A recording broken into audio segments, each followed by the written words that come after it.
The way, have those Brindabella roses coming up that are disease resistant and easier to take care of.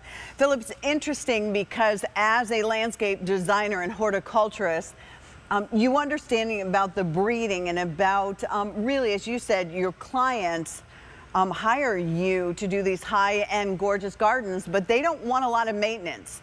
And having the daylily, not only the Stella Dora daylily, which is very nice, which is generally what I know I find in my garden center, these are reblooming daylilies. You're going to get a 3-piece bare root selection. Isn't that beautiful? Look at the way, that almost reminds me of like Cinderella. The yellow and the, you know, the curly edges. The colors are beautiful on these. $7.07. Just use a credit card, even if you're shopping with us for the first time. And these are surefire winners that are also perennials. So plant them once and they will come back. And they're even on sale, saving you almost $4. Yes, and I always say, if you're a first-time gardener, and I was at one time when I was a kid, start with the daylily. You will not fail. These will work in full hot baking sun. They will work in a moderate amount of shade. They will grow in a wet area, in a dry area, from Miami to Maine to Manitoba. They're all over the place. But unlike most of the reblooming daylilies, as you mentioned, the Stella Dora, which are lovely, these are big, full flowers, and you're getting the big divisions that Pat's holding right now. And these will bloom this season. I plant mine about 2 to 2.5 feet apart because the clumps get big. And if you're not sure which end is up, plant it on its side, and it will find its way to the top. It just only planted about 3 inches deep, and they will absolutely go to town. You can plant these in overwintering pots where they stay out all winter. You don't bring the pot in at all, even if you're in Aspen, Colorado, and they will come back and they will bloom every year. And what I have done with my daylily pots that stay out all winter is that I've also planted my succulents around the edges of the pot. Then when the daylilies come up, the succulents are cascading over the front edge.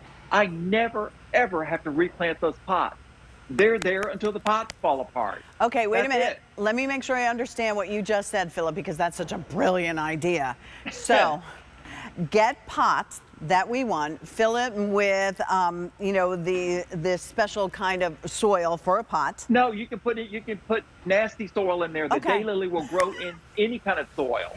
And so I plant them down 3 inches. I cover them up. Yes. And then you took the succulent mat and part of that and put it around? I put it around the edge of the pot because then it cascades over the edge of the pot, which is so handsome. And it also gives something to look at in the wintertime because it's out there all winter. Then the daylilies come up. You've got 2 indestructible companions. These are my top indestructible perennials, the succulent mat and also the daylily. And look at that beautiful colors that you have right there with the beautiful edge right there. That's Unusual Revelations. It's lavender pink blossoms with a purple eye and purple ribbing around the edges. And Serena Sunburst is that great blush and fringed buttercream that lights up the entire world. And the cranberry red is Francis of Assisi. Big flowers, big results, all summer long, and a perennial rebloomer wherever you are in the country. I don't care where you live. It's going to work for you. You'll love them.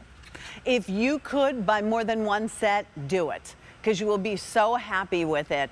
What else do you plant around it, Phillip? Should I plant it in the front, the back? Give me an idea. Well, you can plant them anywhere. The plants with the blooms will be about 28 inches tall. Okay. So consider that.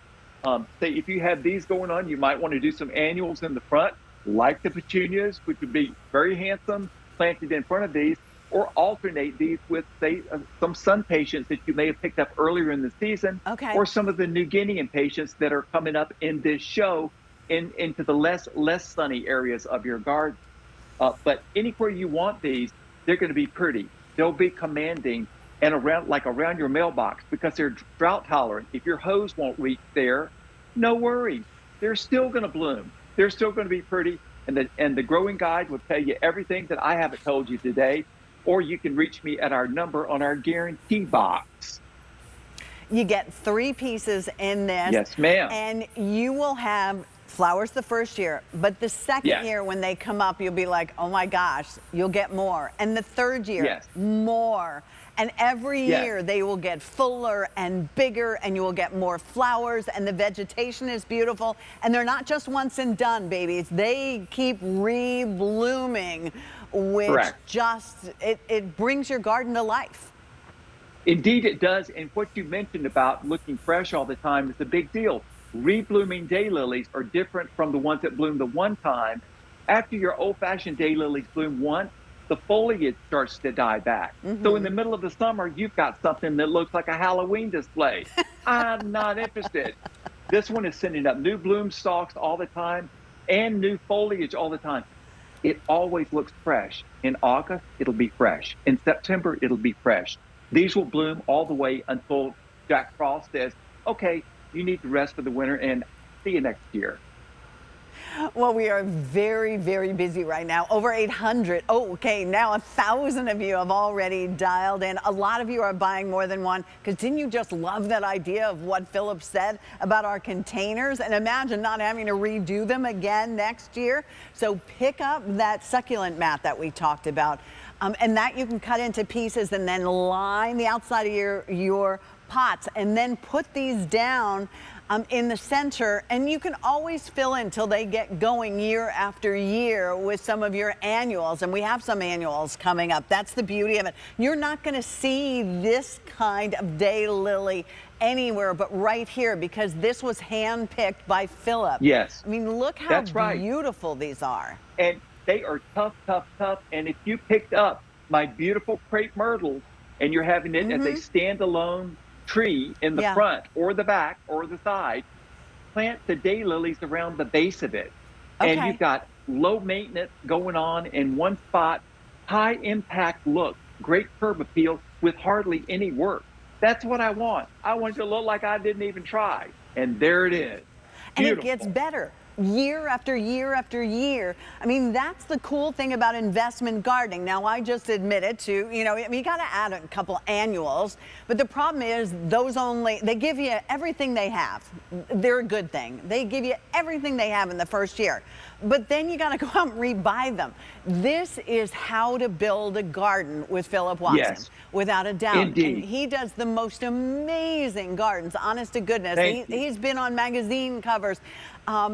He's well known as a landscape designer. These are the things he handpicks for his clients. We can have them too. That's the beauty of it. Wouldn't you love that? Where in your yard will that work? Or put it in pots if you want to. They're on sale. Take advantage of that. $21.22. And most of you are buying more than one. Take advantage of that 3